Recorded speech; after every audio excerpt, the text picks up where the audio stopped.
Hi guys, welcome to the Kind Self-Healing Project. I'm Amy Eden.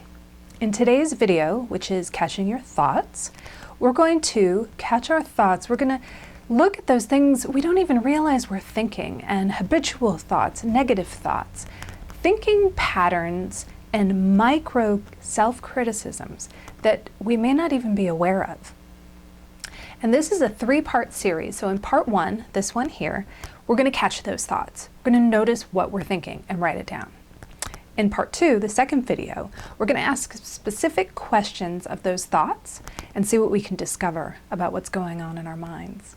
In the third video, part three, we're going to do really deep analysis, investigation of the free writing we did in part two. So we're really going to pick it apart and see what we can find out when we take a caring, careful, kind look at the ways that we think.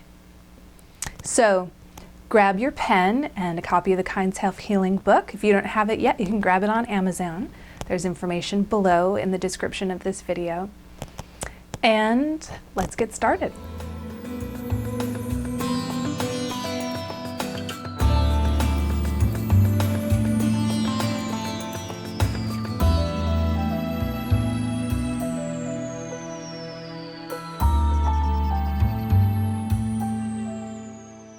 You may not think negatively in your mind about yourself in complete sentences, but you may have little brief micro self-insults that are dimming your light.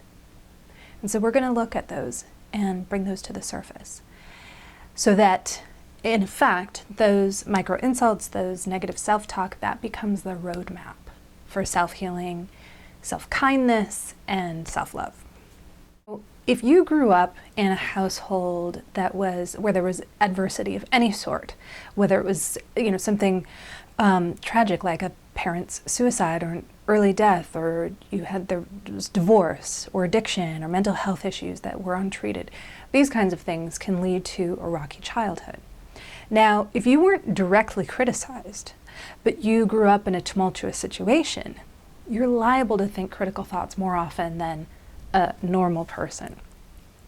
So the other thing that I think surprises most people is that if you heard your parents talking critically of others, whether it was like, oh, that house, ish, I would never painted those colors, or look at how she's dressed, or notice how uneducated that person is, or if you heard your parents talking about people in terms of their education, and putting them in a certain caste as better than or less than, you're going to have internalized that. When you hear your parents talking negatively about others because of how we are developmentally as children, we're going to hear that as being criticism of us.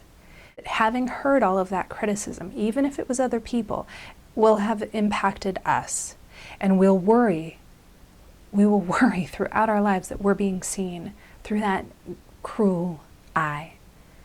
And so our task is to turn that around and see ourselves through a loving eye, and then eventually no longer worry about if the world or others are seeing us with ugly eyes. All right, let's jump into the work. Let's look at our activity, okay? Hopefully, if you've already completed this page and done the activity on your own, just grab an extra sheet of paper or your journal. And what I'm going to do is I'm going to point out to you the things that I wrote. So first, I hope you guys can see this. First, I wrote how I watched a YouTube video of Gabby Bernstein, who's this incredible motivational speaker, and she was wearing cut-off shorts and a short top and a mid-drip, and she's like super toned and very thin. And I thought, and even though she was very inspiring and beautiful, like a beautiful soul, I still thought, I had a thought. It was just a quick thought. It was, you've got to be that skinny if you ever want to be a motivational speaker, So, and as you do this, you can think back to recent times. You might look at this blank page and think, I can't think of any thoughts. But first thing you got to do is realize that in that moment, you are probably thinking like, what's wrong with me? I can't think thoughts. So just write that down. Start with the most obvious, start with the immediate moment, and then kind of backtrack and think to yourself, well, like, when was the last time you were in an uncomfortable situation? When was the last time you were in a social situation? All that kind of stuff. So the next one here is maybe I'm losing my mind. And not just that, but that I don't even know it. So that's a fear that comes and goes. It's a thought I have. You know, I might be talking to the cat, might be talking to myself saying, okay, here's what I'm going to do today. And suddenly think, oh, have I lost my mind and I don't know it? So that's on my list. The next one down is also in the book, is that I'm concerned that I need so much alone time. I'm an introvert. I like spending time by myself with creative inspiration from magazines or nature, whatever it is, to generate ideas for things like this and books. So I worry, like, oh, does that mean, you know, why don't I want to spend more time with people? What does that mean? Is it going to be, you know, am I going to end up alone because of that? You know, horrible thought, horrible thought. And my next one, so the fourth one, is that I am kidding myself about aging. That I actually do look my age, and that I'm kidding myself that I think like, oh, you look younger than your age, and that I'm actually kidding myself that I'm not aging. I got this special exemption. Everyone else is going to age except me. Okay, so the next one is, why don't I feel more motivated? You know, like, I'm doing some fun stuff, but I had a feeling recently like, oh, I'm tired, lethargic, you know, and I thought, why aren't I motivated? Aren't I living my life's passion? You know, and that brings up a lot of other things, which is A, that we expect ourselves to be living our life's passion, which is, it's a tall order and can be just a little overwhelming. Next one, this is a good one. My neighbors think I'm lazy. That has to do with weeds growing in my yard. You know what? It's either this or pulling weeds, and I would much rather be doing this with y'all. The next one's really general, comes up a lot. Who do I think I am? Who do I think I am? Like, to be opinionated, to have an opinion, to have a thought, to be doing YouTube videos, to be writing a book, to be, who do I think I am? And then finally, but really not the last one, just the last one that fits on the page, is I will never write another book, will I?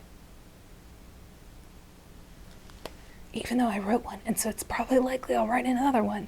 I think my mind won't be still enough, it'll never happen.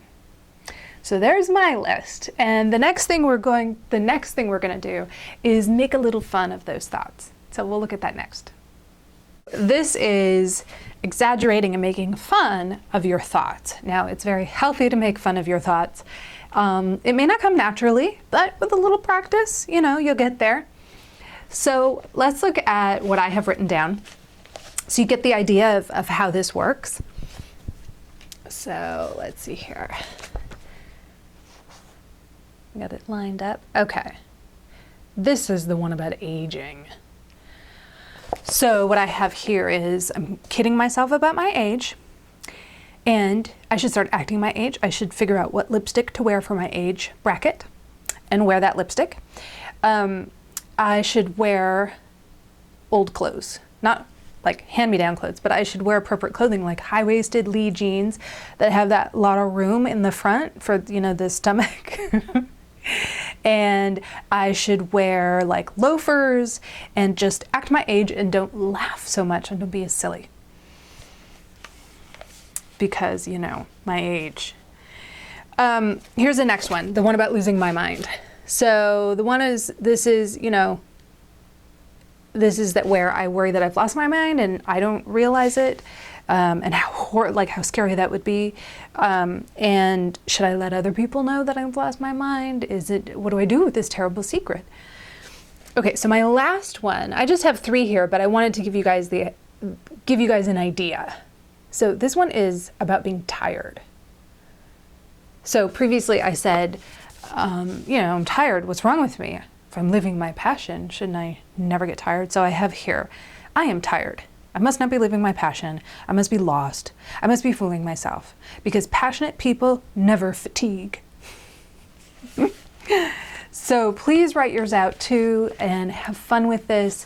When you do it, just think about, like, push it to the nth degree and think about if you're worried that you are going to never succeed at something, just exaggerate it and be people who doubt themselves never succeed. You know, something that's totally untrue, but is kind of the grain of truth that you're struggling with, and write that down. Use exclamation points, exaggerate. This is where you get to be all dramatic.